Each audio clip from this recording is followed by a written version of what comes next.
Philippe Vincent Foisy. Cube Radio. Cube Radio.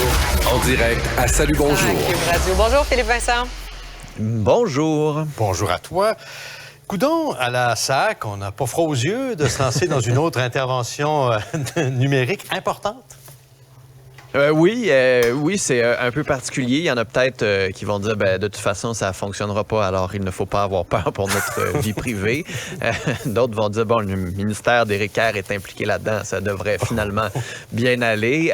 Mais ça reste que ça pose des questions importantes, là. Cette initiative d'utiliser la reconnaissance faciale, disent-ils, pour faire un peu le ménage dans les bases de données. C'est vrai qu'on a de grosses bases de données, on peut avoir de nouvelles photos, il peut y avoir de la fraude. Donc, on veut utiliser ces technologies-là qui permettent de regarder dans les images, de faire des comparatifs dans les images, d'utiliser une partie d'intelligence artificielle, là, donc des algorithmes qui permettent de détecter si oui ou non il y a eu de la fraude, si oui ou non il y a eu des doublons. Après ça, ce qu'on nous dit, c'est que cette technologie-là peut être utilisée pour faire de la surveillance, mais c'est pas ça le but.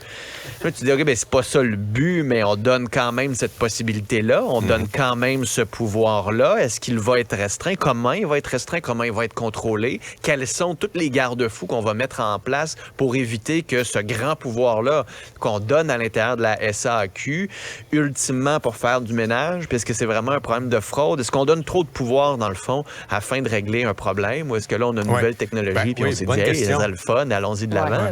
Oui, c'est quoi le pourcentage de fraude là, sur les permis de conduire à la SAC? Là? Ça arrive une fois par année ou bon? Enfin, on verra. On verra. Voilà. On surveille aujourd'hui aussi la réaction de la Fédération des médecins spécialistes à la réforme du B.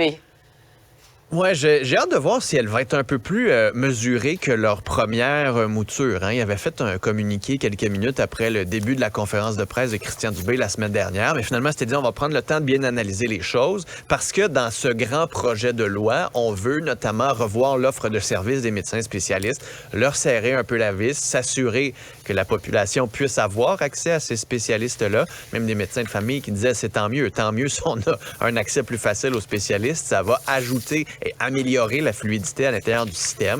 Par contre, les spécialistes sont pas trop contents de se faire forcer la main de ce côté-là. Ceci dit, même dans les spécialistes, tout le monde, c'est ça, mais là, ils font pas vraiment pitié, là. Avec le salaire qu'ils font, avec l'autonomie qu'ils ont, peuvent être des compagnies, des travailleurs autonomes qui peuvent s'incorporer. Ceci dit, il y a même des spécialistes qui disent, oh non, c'est tant mieux. Tant mieux si on revoit ça, tant mieux si on est capable de mieux revoir l'offre de services. Les médecins de famille se sont entendus avec le gouvernement. Alors, on s'attend à ce qu'il y ait quelque chose de peut-être un peu plus mesuré, surtout que les réactions assez épidermiques qu'on a vues depuis le début, notamment du syndicat comme la FIC, de l'opposition, sont faites assez critiquées. L'opinion publique semble encore derrière Christian Dubé. Alors espérons que pour la FMSQ, la Fédération des médecins spécialistes, qu'ils aient pris la mesure de l'opinion publique un peu mieux et qu'ils modèrent leur réaction. Oui, c'est vrai qu'on entend encore le commentaire. Au moins, il y a quelque chose qui est tenté. Au moins, on essaie quelque chose. Ouais. Alors, avoir la réaction officielle aujourd'hui. Puis on a beaucoup entendu du monde chialer pour chialer.